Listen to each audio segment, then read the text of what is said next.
Welcome to Life Stories, where real-life experiences and powerful lessons come to life. Today, we bring you a story of family, betrayal, and the pursuit of justice over something that was never meant to be claimed. In this tale, a grandson finds himself battling his own aunt in court over an inheritance that should have been his all along. As emotions run high and truths are revealed, one man's legacy is put to the test. Please subscribe to our channel and join us as we begin this journey of discovery. Right here, today, I never imagined that I would one day find myself in a courtroom, standing face to face with my own aunt, fighting over land that was never hers to begin with.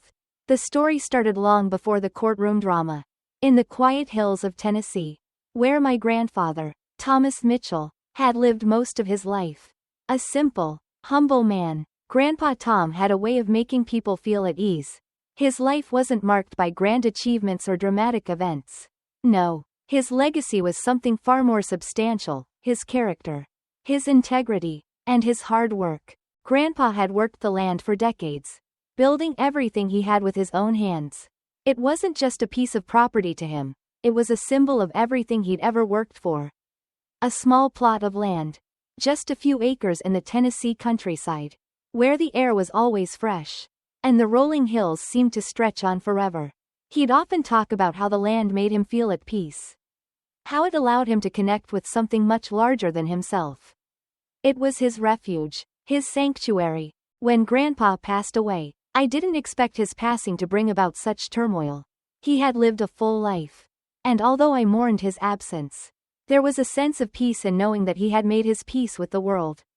What I didn't expect was that his death would ignite a firestorm of conflict. Grandpa had made it clear in his will that the land was to be passed down to me, not to his daughter, Claire, my aunt. At the reading of the will, the lawyer explained in no uncertain terms that Grandpa had left the land to me. He had made the decision when his mind was still sharp, and he had been quite explicit about why he chose me. Grandpa had never trusted Claire with it. She had always been more concerned with what things were worth, rather than what they meant. To her, the land was just a financial asset, not a part of the legacy that Grandpa had so carefully built. I could see her face turn red when she heard the decision. Her hands clenched, and her voice cracked with anger. That land should have been mine, she had shouted, slamming her hand on the table. But the lawyer remained calm, reiterating that the will was legally binding and clear. My aunt didn't listen. She stormed out of the room, and the rest of the family was left in an uncomfortable silence, unsure of what would come next. I, too, thought that would be the end of it, but I was wrong. A month later, I was served with legal papers. Claire had filed a lawsuit, claiming that I had somehow manipulated Grandpa into leaving me the land.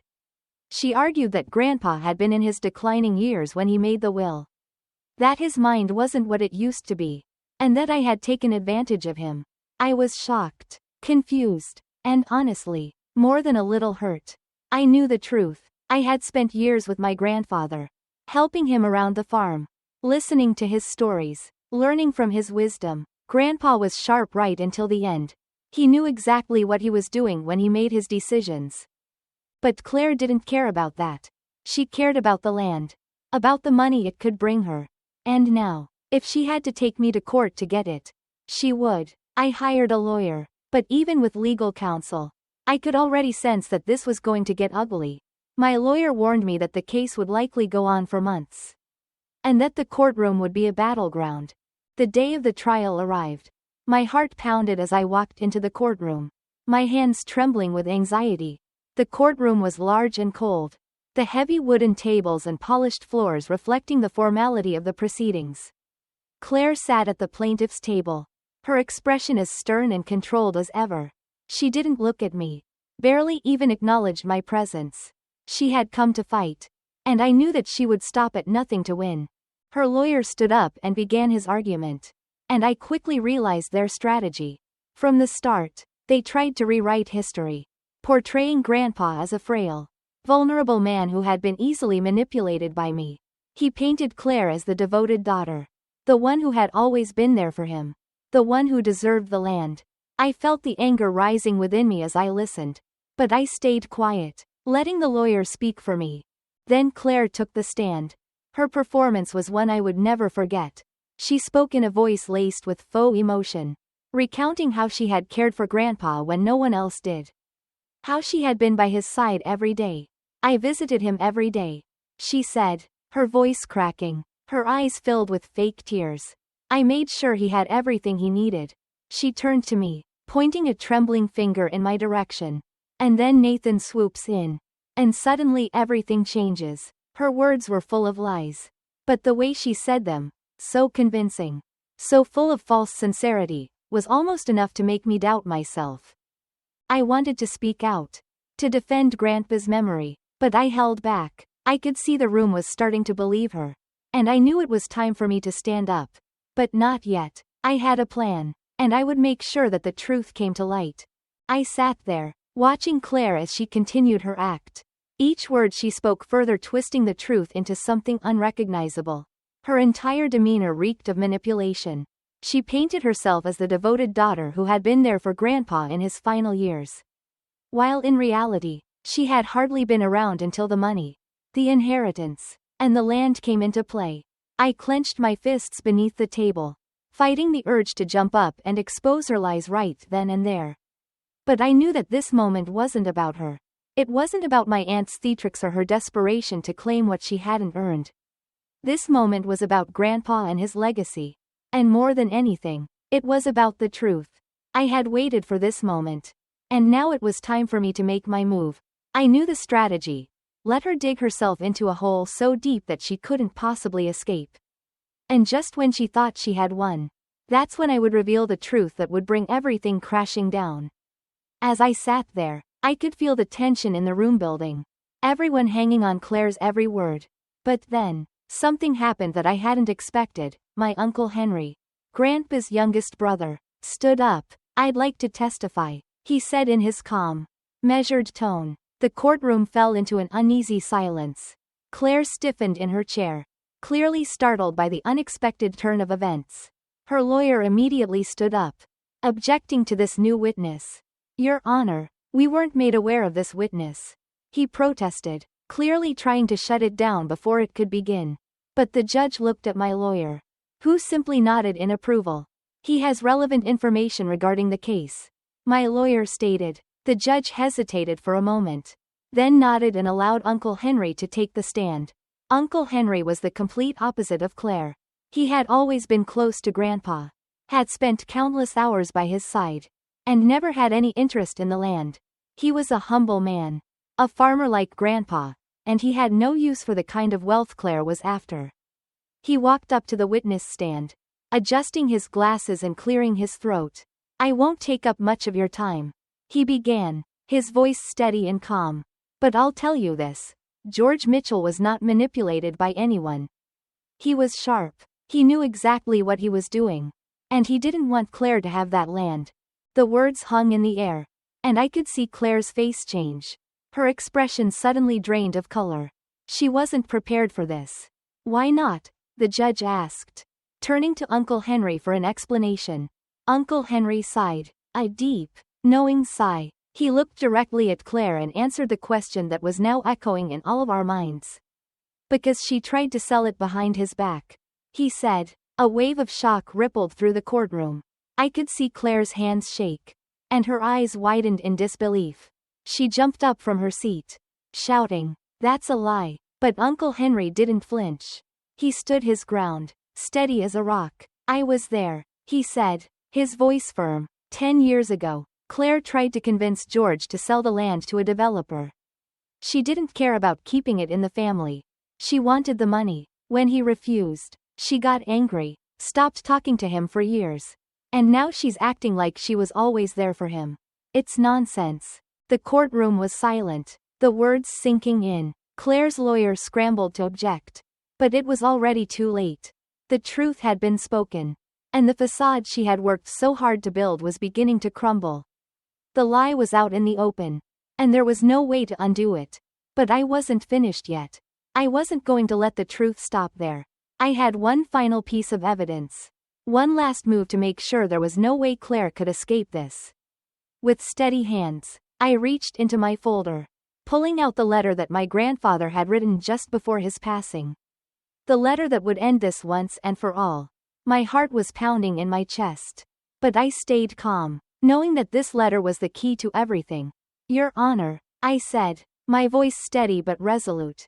I'd like to submit one more piece of evidence.